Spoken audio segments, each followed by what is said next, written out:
네, 이제 68페이지에 있는 LOS 6.b 보도록 하겠습니다. 이자율의 개념을 알았죠, 이제?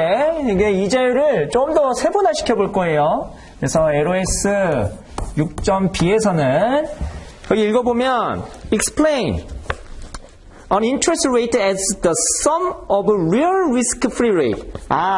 그러면은 interest rate은 LOS-A에서는 다양한 관점에 따라서 용어가 달라지는 것을 배웠는데 LOS-B에서는 얘를 뭐의 썸으로? Real Risk-Free Rate, Real Risk-Free Rate에서 자 추가적으로 and premiums that compensate the investor for bearing distinct types of risk. 여기서 추가적으로 뭔가 붙어가지고 인터스 레이트이 결정되는 거구나. 자, 여기서 중요한 건 뭐냐면 그런 겁니다. 여기서 리스크라는 말이 나왔죠. 리스크.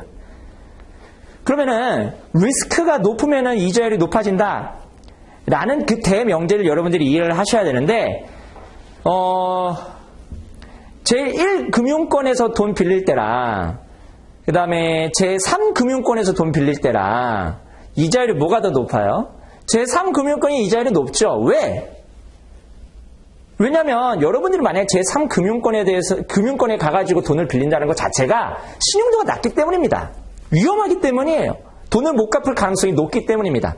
돈을 못 갚을 가능성이 높으면 그러면은 이자율이 올라갑니다. 여러분 이거 보세요. 누구한테 약속을 합니다. 야 1년 후에 110 줄게. 1년에 110 줄게라고 약속해요. 근데 제가 약속할 때랑 그 다음에 워렌 버핏이 약속할 때랑 느낌이 많이 다르죠. 똑같은 110을 준다라고 약속하지만 워렌 버핏이 110을 준다라고 했을 때는 뭔가 믿음이 가요. 근데 제가 만약에 110을 준다고 했을 때는 믿음이 안 가요. 그러면 이 110에 대한 현재 가치를 계산할 때 만약에 어떤 자산이 1년에 110을 준대. 그러면 이 자산의 가격은 얼마일까? 현재 가치는 얼마일까? 이걸 계산할 때 어떻게 합니까? 110을 1 플러스 R로 나누잖아요.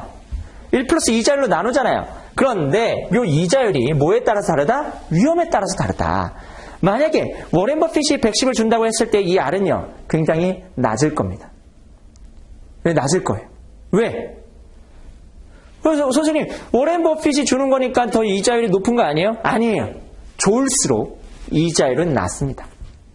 이 금융권에서 여러분들한테 은행에 대출해 줄 때 생각해 보세요. 위험하지 않으니까 이자율을 낮게 빌려주는 거예요. 제3금융권에서는 빌리러 오는 사람이 위험하니까 이자율을 높게 받는 겁니다. 그만큼 내가 너한테 돈을 빌려줄 때 이자를 받을 텐데 위험하니까 내가 좀 더 얹어가지고 내가 받을게. 야, 너 못 갚을 수도 있잖아. 그래서 내가 좀 더 프리미엄을 얹어가지고 이자를 받을게라는 거예요. 그래서 예를 들어서 요게 만약에 워렌 버핏은 5%, 지한송은 15%라고 한다면 뭐가 달라지냐면 여기에 있는 이 자산의 가격이 달라집니다. 자, 한번 계산해 보면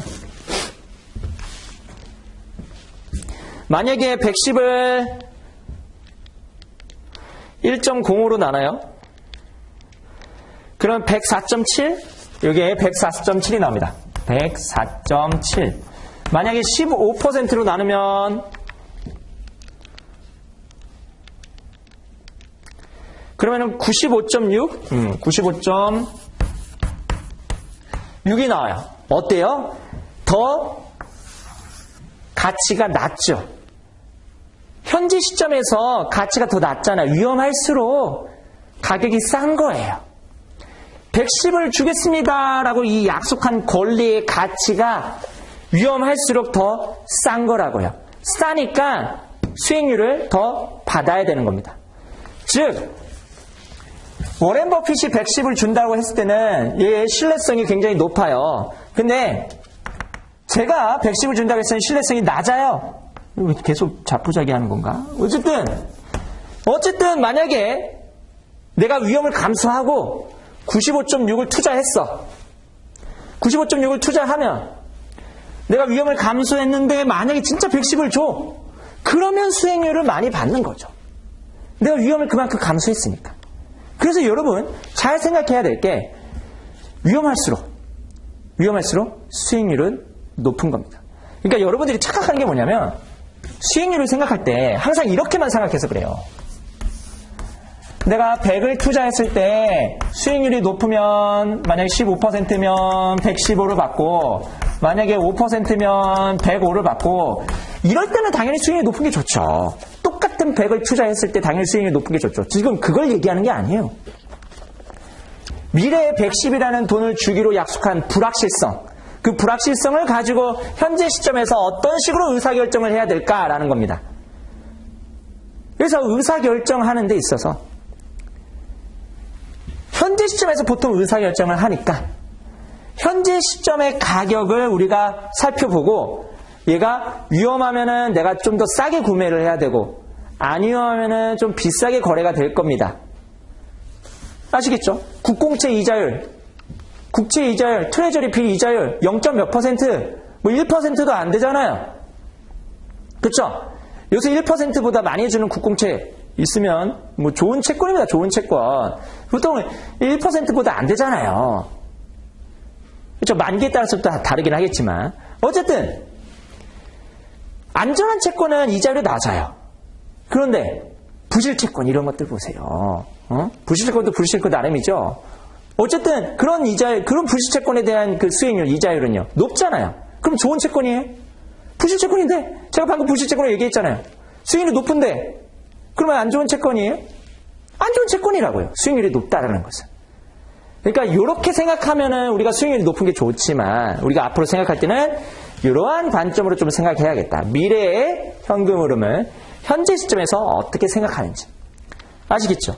자, 그러면 여기서의 이제 앞으로 여러분들이 생각해야 될 거는 위험할수록 수익률이 높구나. 위험할수록 수익률이 높구나. 위험할수록 사람들이 더 높은 수익률을 요구하는구나. 이렇게 생각을 하셔야 됩니다. 그래서 이 알파가 위험과 관련된 내용들이 이제 쭉쭉쭉쭉 나오게 됩니다. 자, 첫 번째. 일반적으로 우리가 국공채 이자율이다라고 한다면 Real Risk Free Rate이 아니라 노미널을 많이 씁니다. 명목. Nominal Risk Free Rate. Nominal Rate이라고 할게요. 자, 이 Nominal Rate은 뭐냐? 이런 거예요. C를 쓰면 얘는 Real Rate에서 인플레이션율 있죠? 물가 상승률, 요거를 반영해가지고 계산을 하는데, 요거를 한번 좀 이해를 해보면, 경제학에서 이거 피셔 효과라고 또 우리가 배우기는 하는데, 우리가 요거 한번 생각해 볼게요. 내가 1,000원을 가지고 있어요. 현재 시점에. 그런데, 은행에다가 예금하게 되면은 이자를 받아요. 근데 은행의 예금 이자율이 보통 10%랍니다. 그러면 10%라는 것은 노미널 레이트거든요. 일반적으로. 거기 우리가 은행에 가가지고 거기 있는 정기예금 상품, 정기적금 상품의 이자율 있죠? 그게 다 노미널이에요. 리얼 아니에요. 리얼 아니야. 자, 그러면 리얼은 무슨 의미가 있냐? 만약에 노미널 레이트이 10%다. 그럼 얘가 1,100이 되겠죠? 그러면 나는 10%만큼 수익을 얻었다라고 생각할 수 있지만 이거는 노미널 관점이고요. 그럼 리얼 관점 한번 볼게요. 내가 이 1,000원을 가지고 빵을 사 먹는데 빵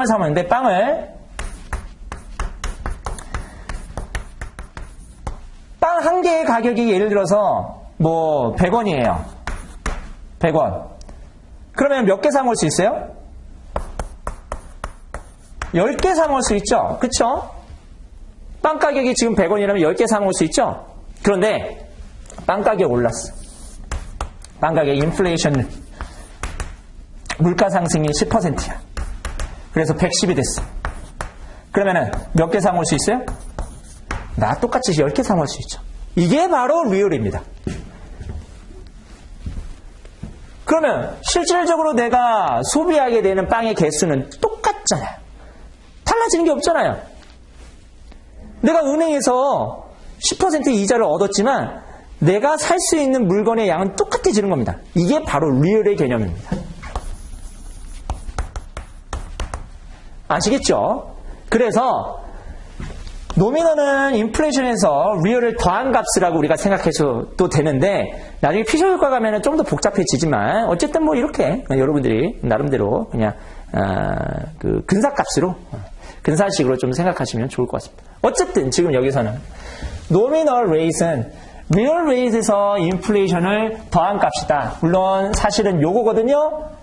근사값이거든요. 근데 지금은 경제학 시간이 아니기 때문에 그냥 요 정도만 이해하시면 되겠습니다. 아하, 그렇군. 노미널은 리얼 레이트에서 인플레이션을 더한 값이구나. 그럼 리얼 레이트는 노미널에서 인플레이션을 뺀 값이구나. 여기서 사실은 인플레이션이 expected inflation인데 뭐 그것까지도 알 필요가 없고요. 지금은 경제 시간이 아니니까 딱 여기까지 보시면 됩니다. 자, 그런 다음에 우리가 이제 노미널 관점에서 노미널 리스크 프리 레이트 리스크 프리라는 말은 위험이 없는 거죠. 위험이 없는 리스크 프리 레이트에서 이제 추가적으로 세 가지 위험을 고려할 건데 첫 번째 위험을 한번 보도록 하겠습니다. 첫 번째 위험이 거기에 디폴트 리스크예요. 첫 번째가 디폴트 리스크. 디폴트 리스크. 자, 읽어볼게요. 자, 일단은 첫 번째 노미널 리얼 리스크 프리 레이트는 리얼에서 expected inflation rate를 더한 값이다. 그거 중간에 있는 공식 그거 잘 보시면 되고 그 다음에 그 위에 보시면 그거 하나 좀 체크하고 넘어갈게요. 거기에 네 번째 줄에 US 트레저리 빌 있죠. 이게 미국 재무성에서 발행한 단기 채권이에요. 단기 채권. 미국 재무성에서 발행했으니까 얼마나 안전해. 그래서 이자율이 되게 낮겠죠. 이게 우리가 보통 산정하는 리스크 프리 레이트, 노미널 리스크 프리 레이트의 어떤 기준, 벤치마크로 많이 쓰거든요. 실제로 가치평가할 때도요. 외국 기업 같은 거 가치평가할 때는 트레저리 빌 같은 걸로 가치평가 기준 리스크 프리 레이트로 많이 사용합니다. 우리나라 같은 경우에는 뭐 국공채 수익률 그런 식으로 국공채 수익률을 쓰기도 하는데 어쨌든 이건 미국 시험이니까 US 트레저리 빌 기준으로 우리가 본다. 그래서 US 트레저리 빌이라는 용어 많이 나올 겁니다. US 트레저리 본드, US 트레저리 노트 이런 말들도 많이 나올 거예요. 자, 디폴트 리스크가 있고요. 그 다음에 자, 그러면 다시 돌아서. 오케이. US 트레저리 빌 같은 거 그게 리스크 프리 레이트구나. 위험이 없는 거구나. 근데 이제 위험을 고려해가지고 우리가 수익률을 산정해야 되는데 자, 첫 번째 위험 디폴트 리스크. 디폴트 리스크 프리미엄을 얹어야 되는구나. 이게 뭐예요? 못 갚을 가능성이에요. 못 갚을 가능성.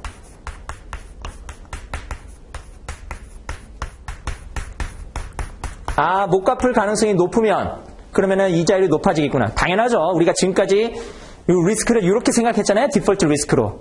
그렇죠? 자, 그래서 거기 보시면 디폴트 리스크에 정의가 있습니다. The risk that a borrower will not make the promised payment in a timely manner. 잘 안 갚을 위험이죠. 됐고, liquidity risk. 두 번째. liquidity risk라는 게 있습니다. liquidity risk. 자, liquidity risk는 뭐냐? 유동성이거든요. liquidity라는 말이. 유동성이란 뭐냐면, 당장 현금화할 수 있는 정도를 얘기하는 거예요. 당장 현금화할 수 있는 정도. 그런데, 지금 당장 현금화할 수 있는 정도가 큰 어떤 자산들이 있고 만약에 지금 당장 현금화할 수 있는 그 정도가 낮은 그런 자산들이 있어요. 채권도 여러 종류가 있지만 예를 들어서 같은 채권이라도 뭐 자주 거래가 되는 국공채 같은 경우에는요. 그러면은 지금 내가 이거 팔아야지. 내가 가지고 있는 채권 팔아야지. 하면 팔려요. 근데 장 외 시장에서 거래되고 있는 그런 채권들, 되게 특이한 채권들이 있거든요. 되게 특이한 채권들은 지금 팔아야지 했는데 살 사람이 없어. 안 팔려. 그러면 좀 더 낮은 가격을 받고 팔아야겠죠. 그쵸? 그러면은 수익률이 어떻게 돼요? 수익률을 더 높게 받아야겠죠. 그런 것들은 수익률을 좀 더 높게 받아야 될 거 아니에요. 그러니까 이런 얘기입니다. 여러분들이 어떤 채권을 사려고 해요. 근데 이거 나중에 팔면은 바로 팔려. 이런 채권하고, 야, 이거 잘 안 팔려. 이런 채권하고, 뭘 더 비싸게 살 거예요? 잘 팔리는 채권을 비싸게 사죠. 안 팔리는 채권은 싸게 사고. 그러면 비싸게 산다는 소리는 수익률이 낮은 거고, 싸게 산다는 소리는 수익률이 높은 거잖아요. 그러면 리퀴디티가 좋을수록 비싸고, 리퀴디티가 낮을수록 싸고, 이렇게 되는 거예요. 아시겠죠? 그런 거죠. 그래서 리퀴디티가 좋을수록 좋다. 근데 리퀴디티 리스크가 있다. 내가 요거를 당장 시장에 못 팔 리스크가 있다. 그러면은 수익률을 좀 더 높게 받아야 된다는 거죠. 유동성. 현금화를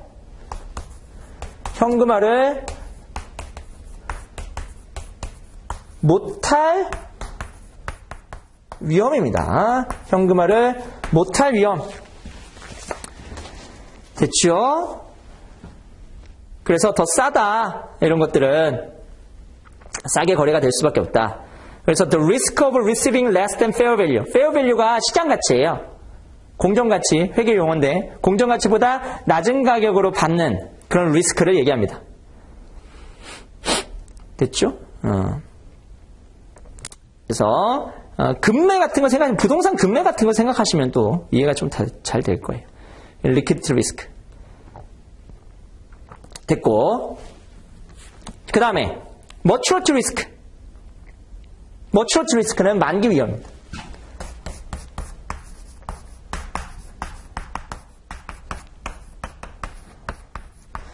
자, 머추어티 리스크 만기 위험인데, 여러분, 보통 은행에 가서 정기예금을 가입할 때 1년 만기 정기예금 이자율이 높아요? 2년 만기 정기예금 이자율이 높아요?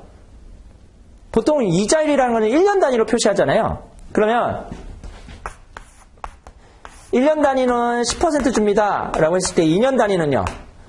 예를 들어서 12% 줍니다 라고 한다면 요렇게 12%, 요렇게 12%를 준다는 소리거든요. 그러면 사실은 1년 단위로 볼 때 얘가 더 수익률이 높아요. 그러면 2년 만기 정기예금이 더 좋은 거예요? 그냥 무작정 좋다라고 할 수 없죠. 왜? 그만큼 2년을 기다려야 되잖아요. 2년 안에 무슨 일이 일어날지 모르잖아요. 그래서 사실은 머추어티 리스크는요. 여기는 리퀴디티 리스크랑 디폴트 리스크를 나름대로 포함하고 있어요. 왜냐하면 2년 동안에 제가 못 갚을 가능성도 있을 수 있고, 그 다음에 거기에는 현금화하지 못할 가능성도 이렇게 높으니까 머추어티 리스크, 만기가 길면 길수록 추가적인 프리미엄을 요구하기 때문에 이거를 세 개로 완벽하게 무 자르듯이 이렇게 완벽하게 분리할 수는 없는 부분이긴 하지만, 만약에 구분한다면 이렇게 세 개로 구분을 하고 얘는 만기 위험이다라고 생각하시면 되겠습니다. 그래서 만기 위험인데, 자, 만기가 길수록 또 어떤 우리 교재에서는 뭘 또 설명하고 있냐? 만기가 길수록 이게 못 갚을 가능성도 높고 현금화를 못할 위험도 있다라는데, 추가적으로 머추어티 리스크에서 얘기하는 것은 이런 겁니다. 우리가 나중에 채권 시간에서 배우겠지만 1년 후에 100을 주겠습니다랑 2년 후에 100을 주겠습니다 라고 했을 때 여기서 10% 할인하고 여기서 10%를 할인해요. 그럼 어떤 값이 나오겠죠? 그러면은 한번 볼까? 계산기 어디 갔어? 여기 10%로 할인한다. 그럼 100 나누기 1.1 하면은 얘가 90.91 나와요. 90.91. 100을 10%를 두 번 할인한다. 그러면 얘가 82.64 나와요. 가격이 더 싼 거는 당연한 얘기인데, 만기가 계속 가격이 싼 건 당연한 얘기인데, 그걸 얘기하는 게 아니라 지금, 만약에 얘가 갑자기 수익률이 12%로 바뀌어요. 각각 수익률이. 자, 그럴 때 한번 보세요. 12%로 바뀌면, 극단적으로 20%로 해볼까? 20%로 바뀌어요. 그러면은 얘 가격이 어떻게 바뀌는지 볼게요. 100이라는 숫자는 가만히 있는 상태에서 시장에서 뭐 수익률을 좀 높게 생각하고 있어요. 이거에 대해서 위험하다고 생각하고 있어요. 그러면은 100을 20으로 나누면 1.2로 나눠야겠죠? 100 나누기 1.2 하면은 83. 얘가 얼마로 떨어지냐면 83.33으로 떨어져요. 약 7원 정도, 7원 정도 되고, 만약에 두 번 나누면 얘가 69.44가 됩니다. 뭘 얘기하고 싶냐? 동일한 이자율이 상승을 했는데 얘는 얼마만큼 하락합니까? 한 7원 정도 하락하는데 얘는 얼마 하락해요? 10? 얼마예요? 11? 11? 11 정도죠? 11 정도 하락하. 더 많이 하락하죠. 이자율이 높아질 때 더 많이 하락하죠. 이게 바로 변동성에 대한 얘기입니다. 변동성. 나의 채권의 가격, 나의 자산의 가격이 이자율에 따라서 달라지는데 이자율의 변동에 따라서 나의 가격의 변동폭이 더 크면 더 위험하다라고 얘기를 하는 거예요. 그러니까 만기가 길면 길수록 더 내 자산의 가격의 변동성이 더 커진다라고 했을 때 더 위험하다 이렇게 얘기를 하는 겁니다. 아시겠죠? 여기서 위험이라는 뜻은요. 손실을 얘기하는 게 아닙니다. 손실을 위험으로 정의할 수도 있어요. 로스, 얘를 위험으로 정의할 수 있어요. 우리가 일반적으로 우리가 알고 있는 위험의 정의죠. 하지만 이제 앞으로 위험의 정의를 조금은 다르게 생각하셔야 됩니다. 변동성, 예상치 못할 가능성, 예상보다 더 올라가는 것도 위험해요. 나의 예측과 달라질 가능성, 평균에서 벗어나는 정도, 이런 것들을 우리가 위험으로 정의를 할 겁니다. 이게 바로 variability, 변동성입니다. 변동성. 그럼 변동성이 뭐가 더 커요? 만기가 길수록 여기 있는 2년 만기 채권의 2년 만기 어떤 자산의 가격 변동성이 더 크죠. 그래서 변동성이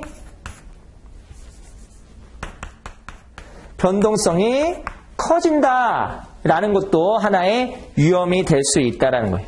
그래서 읽어보시면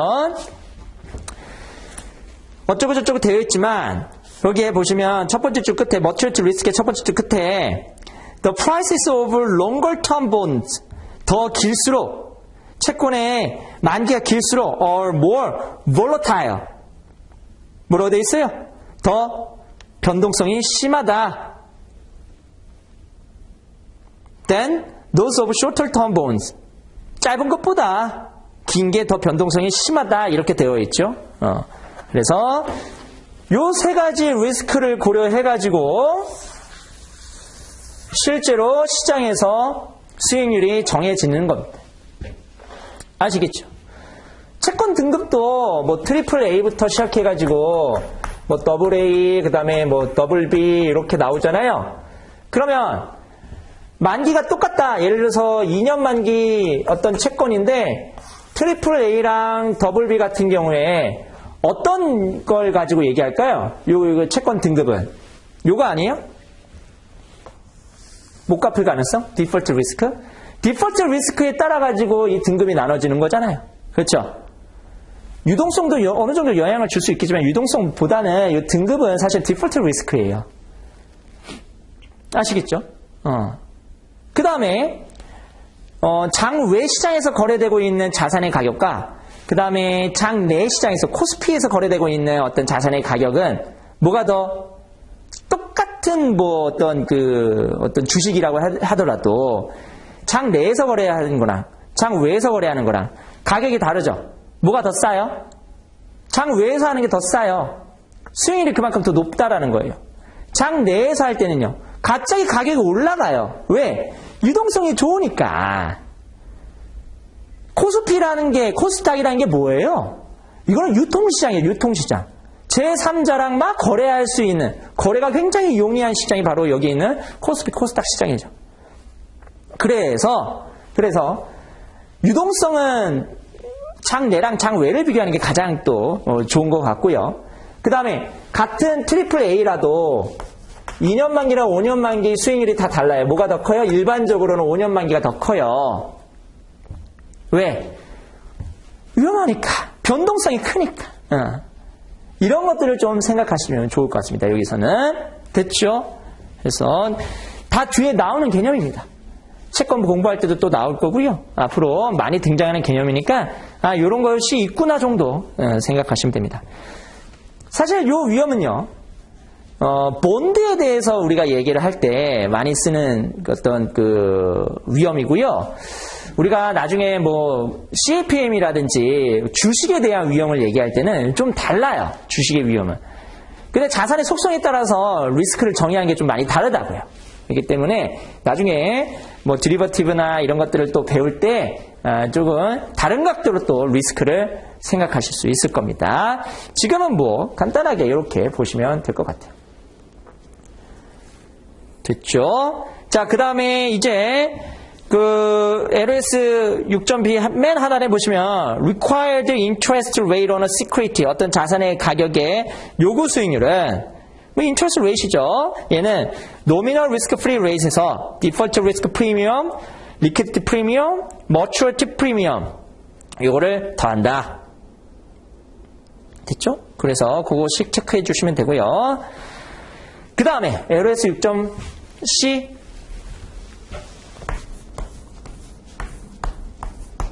자, LS 6.C에서는 뭐가 나오냐면 calculate and interpret the effective annual rate.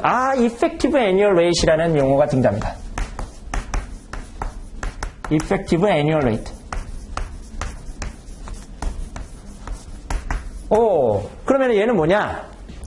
effective annual rate 또는 effective annual yield라고 그러는데 EAY. 우리가 이 용어를 그 65페이지 모듈 6.1에 보시면 컴파운딩은 배웠는데 EAY는 나중에 배운다고 했었잖아요. 그 EAY가 effective annual rate 또는 effective annual yield인데 이걸 줄여가지고 EAIY라고 부르는 거예요. EAY라고. 자, 그러면은 얘를 한번 볼 건데요. LS 6.C 한번 읽어보시면 calculate 이 계산하는 문제가 나와요. 계산하는 문제. 이 effective annual rate를 계산하고 interpret하고 뭐가 주어졌을 때 given the stated annual interest rate. 자, stated annual interest rate이 있네요.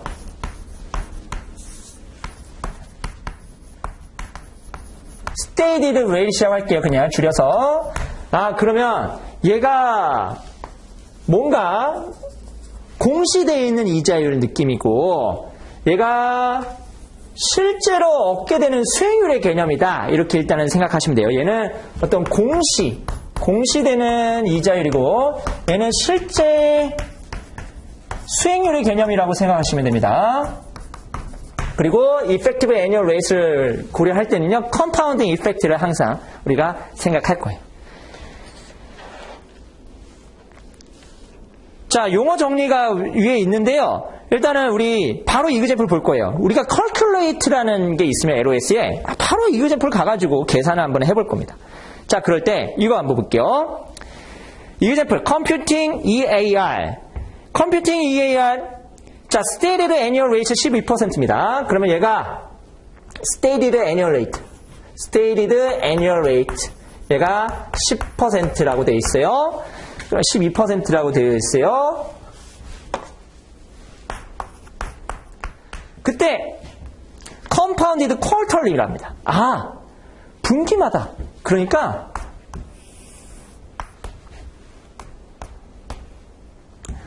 원래 연에 한 번 이렇게 준다라고 가정했는데 이걸 좀 쪼개요.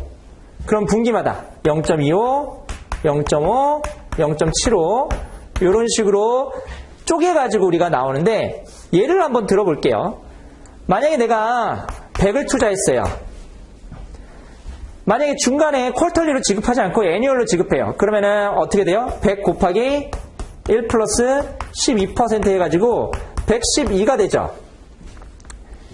이거는 애니얼리예요. 애니얼리인데 만약에 쿼터리라고 한번 볼게요. 쿼터리로. 자, 쿼터리로 보면은 이제 여기 어떻게 컴파운딩 이펙트가 이제 중간중간에 중간중간에 한 번씩 총 몇 번이에요? 한 번, 두 번, 세 번, 네 번. 네 번이 일어나는 겁니다. 컴파운드 이펙트가. 그러면 요때 이자율은 얼마로 계산을 해야 되냐? 여러분 조심하세요. 이 12%라는 말은 연기준이에요. 연기준. 그러면 만약에 내가 3개월만 딱 예금했다. 그럼 얼마 받아요? 3%입니다. 콜털리니까 그걸 나누기 4 하면 돼요. 3%. 그러면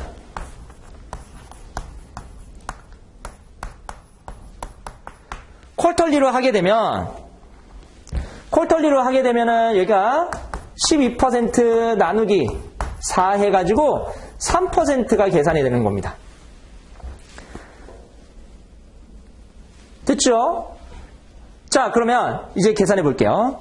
이 100이 이제 1년 후가 되면 얼마가 될 건지. 컴파운드 이펙트 되면은 112보다 더 큰 숫자가 나옵니다. 한번 볼게요. 자, 그러면 3개월이 지나면 어떻게 된다고요? 얘는 100 곱하기 1.03 되죠? 그 다음에 2개월이 되면은 100 곱하기 1.03의 제곱이 되죠? 그 다음에 3개월이 되면은 100 곱하기 1.03의 3승. 그 다음에 여기는 마지막 100 곱하기 1.03의 4승이 되죠? 그러니까 3%로 복리를 하게 되면은 실제로는 수익률이 더 증가합니다. 그러면은 얘 계산하면은 얼마 되냐면 112.55 112.55가 되고 얘가 퀄털리로 계산한 거죠. 그러면 요때 수익률은 얼마가 됩니까? 요때 수익률은 그냥 12%예요. 그쵸? 컴파운딩을 중간에 한 번도 안 했을 때. 그런데 분기마다 컴파운딩을 하게 되면 수익률이 몇 %가 됩니까? 계산하면 100이 112.5 되니까 12.55%가 되네요.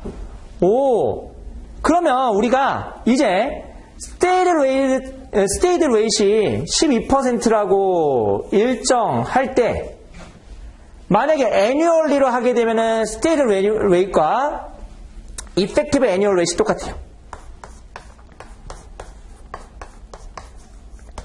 이펙티브 애뉴얼 레이트이 똑같아요. 그런데 스테이드 애뉴얼 레이트이 12%일 때 만약 쿼터리로 하게 되면 이펙티브 애뉴얼 레이트과 스테이디드 애뉴얼 레이트이 달라지네요. 복리 때문에. 이자에 이자가 붙는 이 복리 때문에 달라집니다. 그래서 자, 요 EAR을 구하는 그 과정을 한번 볼 건데요. 지금 저는 이 100을 기준으로 했기 때문에 좀 더 쉽게 가시화가 됐지만 얘를 이렇게 한번 볼 수 있어요. EAR 플러스 1 플러스 EAR은 내가 100을 투자했을 때 콜털리로 EAR을 구하면 콜털리로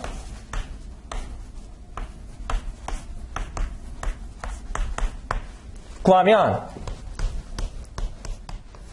1 플러스 스테이디드 애뉴얼 레이시 12%였는데 12%를 4로 나눠요. 그래서 한 기간의 이자를 얼마로 만듭니까? 3%로 만들어버려요.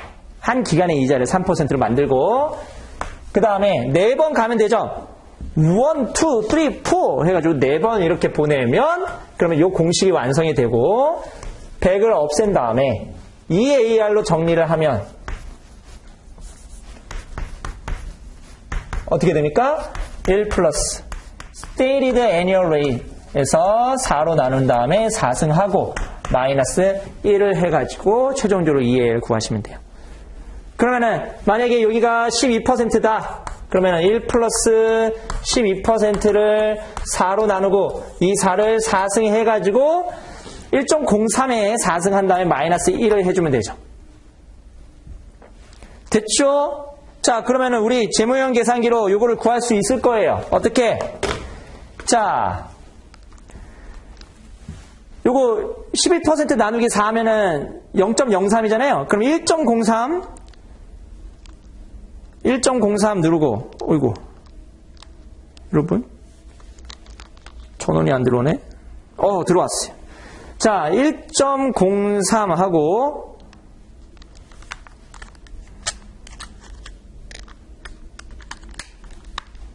시험장에서 이러면은 되게 난감하겠다. 자, 1.03에서 4승을 해줘야 되잖아요. 4승 하려면 뭐 하면 될까요? 거기에 요 버튼이 하나 있어요. 요 버튼. 요거. 이게 뭐예요? 지수화 시키는 거죠. 그거 눌러요. 그거 누른 다음에 4 해요. 4 한 다음에 는 하게 되면은 이게 1.125 나오죠. 그럼 1.125에서 마이너스 1을 빼면 그러면 12.0.125가 나오죠. 그거예요. 아시겠죠? 됐죠? 자, 그래서 요거 0.125 구해가지고 12.5% 구하시면 되는 문제입니다.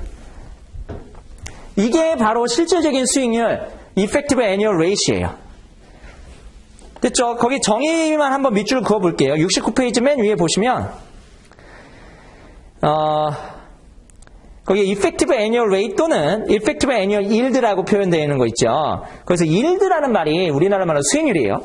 Yield는 우리나라 말로 수익률입니다. 자, 계속 읽어보면 EAR represents the annual rate of return annually being earned. 실제로 내가 버는 건데 after adjustments have been made for different compounding periods. compounding period가 annual이면은 사실은 똑같은데 뭐 semi-annual, quarterly, monthly 이렇게 되면은 다 달라지는구나 이렇게 생각하시면 되겠습니다. 됐죠?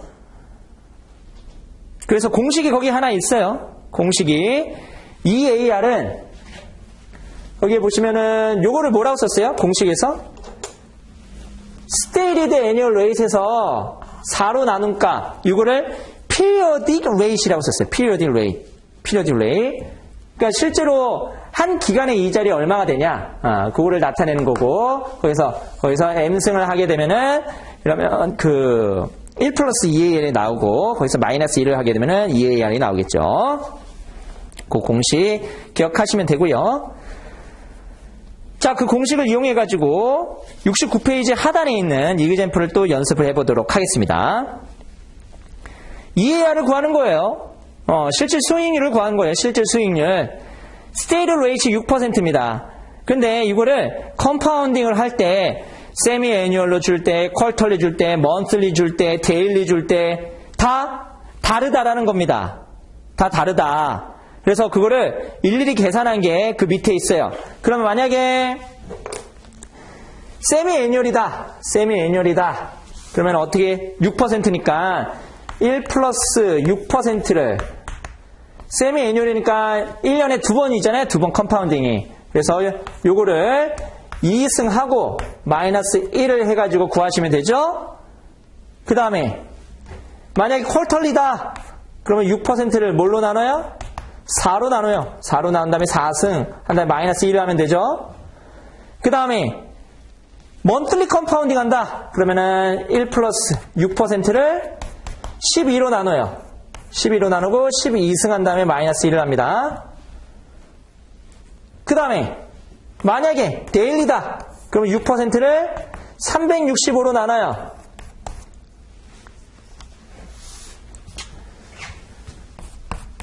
그런 다음에 365승으로 해준 다음에 마이너스 1을 하면 되죠. 자, 그 값을 한번 보세요. 여러분, 점점 커지죠? 세미애니얼은 6.09%, 쿼터리는 6.136, 먼슬리는 6.168, 데일리는 6.183. 점점 커지는구나. 이렇게 생각하시면 돼요. 그럼 무한히 커지냐? 무한히 커지지는 않아요. 커지긴 커지는데 상한선은 있습니다. 즉 뭐냐면 지금 이게 M이잖아요, M. 기간으로 나눈 거잖아요. 뭐, 데일리면 365로 나누고, 뭐, 쿼털리면은 4로 나누고 해가지고, 어떤 기간을 나눌 때 쓰는 숫자잖아요. 얘를 무한히 보내면, 리미티드 M, 1 플러스 스테이디드 레이트, 여기 뭐, 스테이디드 애니얼 레이트를 M으로 나눈 다음에 M승을 하잖아요. 그쵸? 요거를 무한히 보내면 여기가 1 플러스 2AR이잖아요. 1을 빼면 2AR이 나오니까 이렇게 되는 거잖아요. 그때 요게 어떤 무한값을 가지게 되냐고요. 아니라고요. 무한값을 가지지 않고요. 어떤 일정한 값을 가지는데 그거는 뒤에 나중에 자연대수 2를 통해 가지고 우리가 좀 얘기를 해볼 겁니다. 나오면 또 설명을 드릴게요. 자연대수 2에 대한 개념은. 그냥 뭐 간단하게 설명드리면 우리 x가 무한대로 갈 때 1 플러스 x분의 1에 요거의 역수승인 x를 하게 되면은 자연대수 2가 나오는데 이 자연대수 2는 뭐 2점 뭐 얼마인 어떤 무한소수 개념이에요. 우리 파이 있죠. 원주율 파이 3.1415 막 이런 원주율 파이 있잖아요. 그것도 무한소수잖아요. 근데 그 무한소수를 숫자로 다 쓸 수 없으니까 요런 기호로 쓰는 거잖아요. 얘도 마찬가지로 요런 기호를 쓸 수 있다고요. 그러니까 어떠한 극한값이 나오는 거예요. 자연대수 2라는 저 숫자, 무한소수값, 2점 얼마 되는 무한소수 값이 나와요. 그거를 그냥 2로 표시하는 겁니다. 자연대수 2. exponential 2라고 표현을 하는 겁니다. 물론 얘는 이렇게도 나타낼 수 있어요.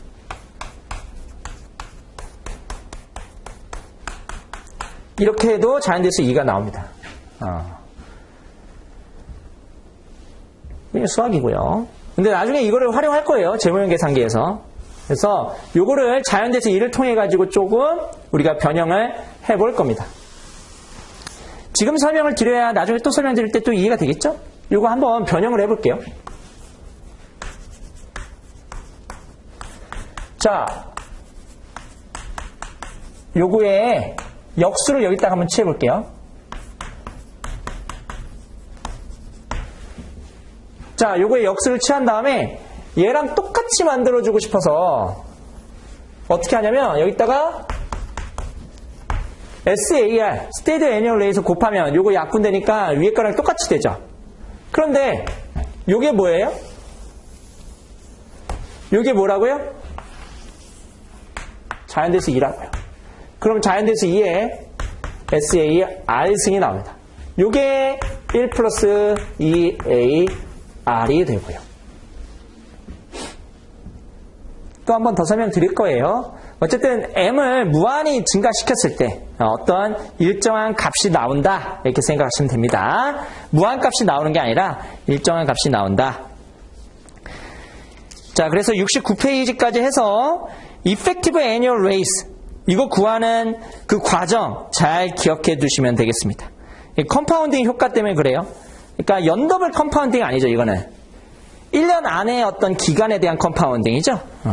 그러면서 실제 Stated Annual Rate과 Effective Annual Rate이 달라질 수 있다라는 겁니다. 됐죠? 자, 그거 가지고 또 연습을 해볼 건데요. 요거는 나중에 또 정리가 될 테니까 그때 보시면 되고요. 중요해요. 사실 이거 중요한데 지금은 좀 어려우니까 제가 뒤로 좀 미룬 거예요. 이해가 되시는 분들은 이해하시면 되고요. 이해가 안 되시는 분들은 나중에 이해하셔도 되는데 요거 계산한 거는 필수로 하셔야죠. 요거까지 이해가 안 되시면 안 돼요. 연습을 꾸준히 하시면 또 기계적으로 나중에 풀게 됩니다. LOS 6.D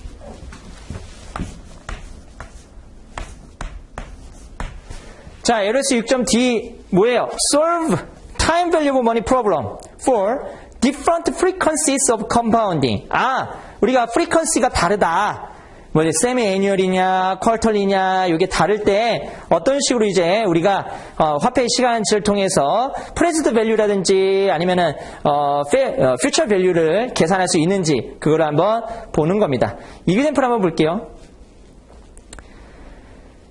자, 쿼터리 컴파운딩입니다. John plans to invest $2,500. $2,500를 투자해요. In an account that will earn 8% per year. 자, 저 8%는 stated입니다. 일반적으로 여기다가 쓰이는 이자율은요, 다 stated예요, stated. 자, 그러면은 stated의 annual rate이 8%인 그런 상황이고요. 2,500을 투자해가지고요, 쿼터리로 컴파운딩 한답니다. 그럼 쿼터리로 컴파운딩 한다면 얘가 얼마가 돼요? 한 기간에 이자율을 1%라고 보는 거죠. 그 다음에 몇 년 투자한다면 2년 투자한대요. 2년. 아, 그러면은 이렇게 투자하는구나. 이 친구는 2,500을 투자하는데 원래는 8% 이렇게 했을 거예요. 그런데 쿼터리 컴파운딩입니다. 그러면은 이제 2%, 총 8번 가네요. 그러면 여기 한번 계산해보면 2,500에서 곱하기 1 플러스 원래는 8%였는데 쿼터리로 4 하고요. 그 다음에 4승을 하는 것이 아니라 이제 거기다가 뭘 연도를 이게 연도니까 2를 곱해가지고 8번 화폐 시장 가치로 옮기는 겁니다. 그러니까 이거를 다시 정리하면 2,500 곱하기 1 플러스 2%를 8승한다는 소리죠. 됐죠? 그래서 요거 계산하면 우리 계산기로 할 수 있죠? 자, 1.02 한 다음에 거기에 YX 한 다음에 8 눌러가지고 는 해요. 1.02 한 다음에 YX 눌러서 8 한 다음에 는 해요. 그러면은 1.1717 나오죠? 거기서 2,500을 곱합니다. 그러면은 2929.15 얘가 9.15 정도 이렇게 나오니까 잘 계산하시면 되고요. 자, 얘를요 우리 계산기로 이렇게도 한번 구해볼 수 있어요. 뒤에서 이제 많이 쓸 건데 거기 계산기에 세 번째 줄 많이 쓴다고 했었죠. 자, N 그 다음에 IY 그 다음에 present value 그 다음에 PMT 그 다음에 FV future value 이렇게 나오는데 여기다가 우리가 구하고 싶은 거는 사실 얘예요. 얘가 우리가 구하고 싶은 거고 각각의 variable 변수들입니다. 자, 그럴 때 현재 가치는 얼마입니까? 2,500입니다. PMT는 없어요. 지금 현재는 중간에 들어오는 현금 흐름은 없어요. 2,500이 연말에 2년 말에 얼마가 될 건지를 물어보는 거예요. 이거는 나중에 최종 구해야 되는 어떤 수고 최종가. 나중에 컴퓨트를 할 겁니다. 그 다음에 IY는 자, N과 IY를 잘 우리가 보셔야 되는데 우리가 아까 그 per year를 1로 둔 거 기억나십니까? 기억 안 나셔도 돼요. 어차피 계산기에 1이라고 되어 있어요. 자, 그럴 때 얘를 컴파운딩을 할 때 사실은 N은 몇 년이에요? 2년이죠. 2년이지만 우리가 몇 번 컴파운딩해요? 8번 하잖아요. 8번. 그래서 여기다 8을 집어넣고요. 그 다음에 이자율은 원래 8%죠. 8%인데 얼마로 두고 2%로 두는데 퍼센테이지는 생략하니까 2로 그냥 입력하시면 돼요. 자, 이제 각각의 변수들을 입력한 다음에 FV를 구해보도록 하겠습니다. 그냥 계산기로 아까 지수화 시켜가지고 계산하는 거 말고 요걸로 한번 볼 건데 자, 어떻게 계산해요? 여러분 8을 누르고요. 8을 누르고 거기에 있는 N을 눌러요. 그러면 N = 8 이렇게 돼 있죠. 그 다음에 2를 누르고 2% 하면 0.0이 안 돼요. 2를 누르고요. 퍼센테이지는 생략되어 있으니까. 그 다음에 IY를 눌러요. 그러면은 IY가 2.0000 되죠. interest yield, 요거의 준말이에요. 그 다음에 present value는 2500이죠.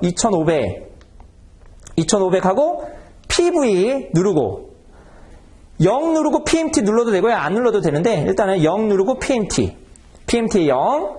그 다음에 이제 future value를 구하고 싶은데 자, 그 위에 있는 왼쪽 위에 있는 CPT 있죠. CPT 컴퓨터를 눌러요. 컴퓨터를 누른 다음에 이제 이 future value를 누르면 뭐가 나오냐면 얘가 마이너스 29.15가 나옵니다. 1485 나오죠? 마이너스 2929.1485가 나올 거예요. 자, 그러면은 이 숫자가 사실은 요건데 절대값 기준으로 선생님 왜 마이너스가 나왔어요? 왜냐면 여러분 사실은 나 요거 2500을 투자한 거죠. 현금으로 측면에서는 마이너스예요. 그래서 사실은 여기다가 마이너스 2500을 넣어야 돼요. 그럼 여기가 플러스 2929.15가 나올 거예요. 받은 돈은 요거니까. 아시겠죠? 근데 우리가 지금 구하는 거는 뭐냐면 이 2,500이 2년 후에 얼마의 가치를 가집니까? 라는 거를 거기 때문에 사실은 뭐 부호가 그렇게 중요하지는 않지만 나중에는 부호가 되게 중요하거든요. 그래서 내가 돈이 나간다, 캐시 아웃이다, 그럼 마이너스고 돈이 들어온다, 그러면은 플러스 이렇게 됩니다. 근데 아까 제가 여기다 플러스를 넣었다는 것은 지금 돈이 들어오고요. 2,500을 내가 빌린 거예요. 예를 들어서. 그런 다음에 2년 후에 얼마를 갚아야 될까요? 했을 때는 마이너스 2929.15가 나오겠죠. 아시겠죠? 그러니까 차입자 입장에서 제가 한 거기 때문에 이렇게 부호가 마이너스 2929.15가 나온 거다. 이렇게 구할 수도 있다고요. 여러분. 자, 그 다음에 지금 여기에 메모리가 돼 있는 거잖아요. 지금 요 현 상태에서. 이거를 싹 다 지우고 싶어요. 그럼 어떻게 해요? 세컨드 누르고 클리어 워크. 세컨드 누르고 클리어 워크. 아니면 세컨드 누르고 퀴트. 세컨드 누르고 클리어 워크. 세컨드 누르고 퀴트이 좋겠네요. 세컨드 누르고 퀴트 누르면 그러면은 안에 있는 것들이 다 0값이 나옵니다. N 눌러보세요. 0 나오고 EY 눌러보세요. 0 다 0 나와요. 그래서 이렇게 해가지고 뭐 세컨드 클리어 워크 또는 세컨드 퀴트 해가지고 이렇게 다 그 메모리 기능을 없애버리면 됩니다. 됐죠? 자, 그 다음에 그 밑에 문제. 자, present value of monthly compound입니다. 자, monthly. Alice would like to have $5,000 saved in an account at the end of the 3 years. 5,000달러를 얻고 싶대요. 이 친구는 3년 후에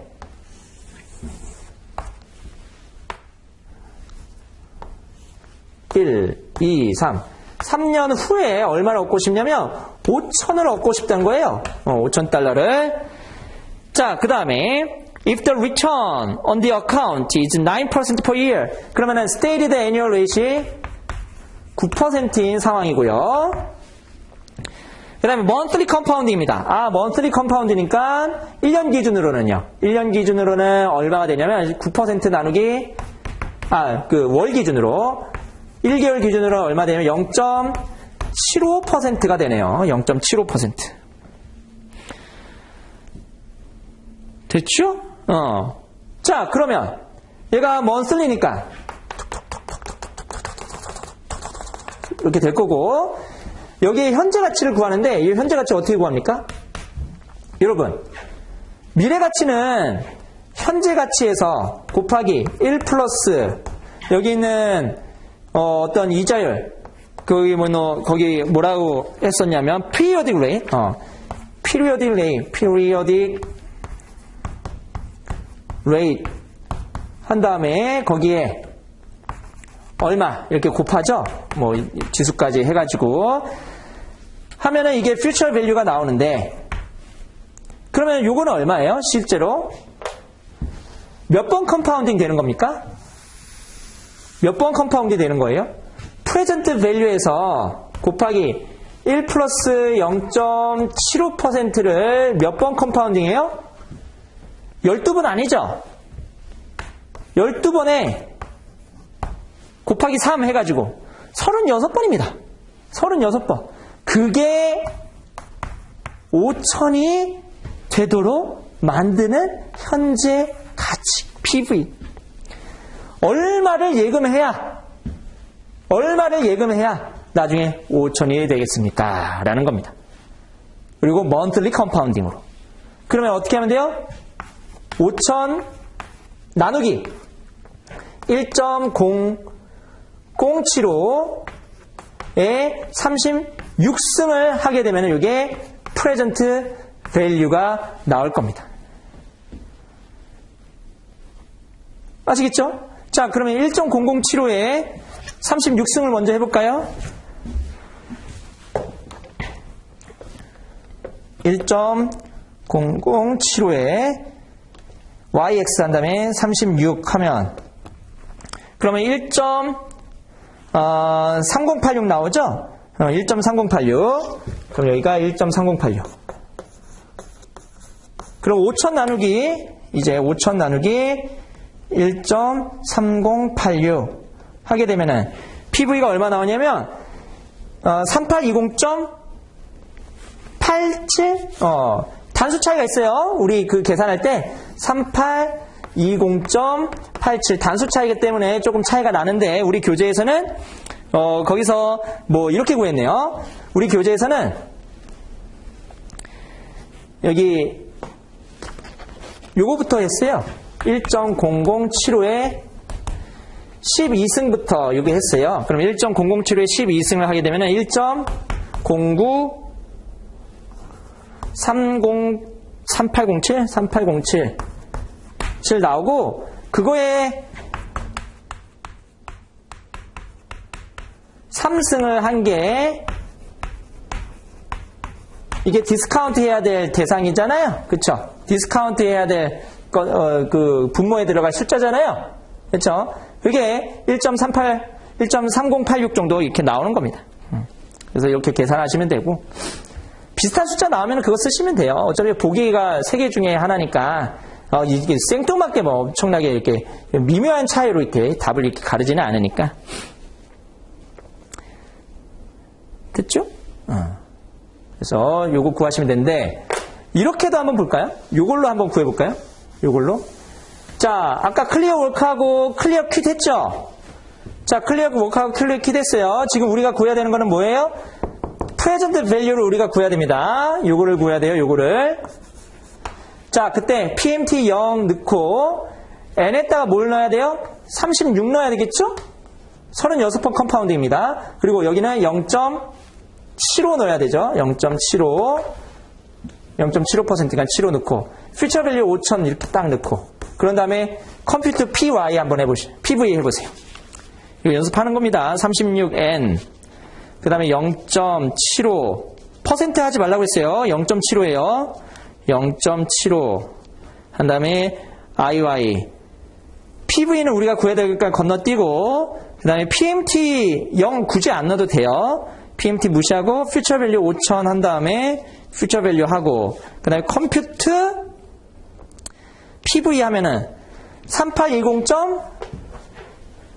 여기 얼마냐? 3820.74 여기가 마이너스 3820.74 이렇게 나옵니다. 됐죠? 어렵지 않죠? 그래서 모듈 퀴즈 오른쪽에 있는 거 그거 풀어보시면 됩니다. 여러분들이 연습 꼭 한번 해보세요. 제가 다 풀어드리면 의미가 없어요. 여러분들이 해보셔야 돼. 그래서 해보셔야 되기 때문에 계산기 두드리는 연습도 많이 해보시고 해가지고 구하시면 됩니다. 왜 요 값과 요 값이 다르게 나왔어요? 제가 요거 구할 때 소수 넷째 자리까지밖에 안 하니까 반올림이 됐죠. 넷째 자리에서. 원래는 더 있을 거 아니에요. 뒤에 소수점 5째짜리, 6째짜리 다 있을 수 있을 거 아니에요. 그거 무시하고 이렇게 했으니까 단수 차이가 좀 있는 겁니다. 됐죠? 자, 그렇게 보시면 되고 모듈 퀴즈를 풀어보시고 잠깐 끊었다가 다음 모듈로 들어가 보도록 하겠습니다.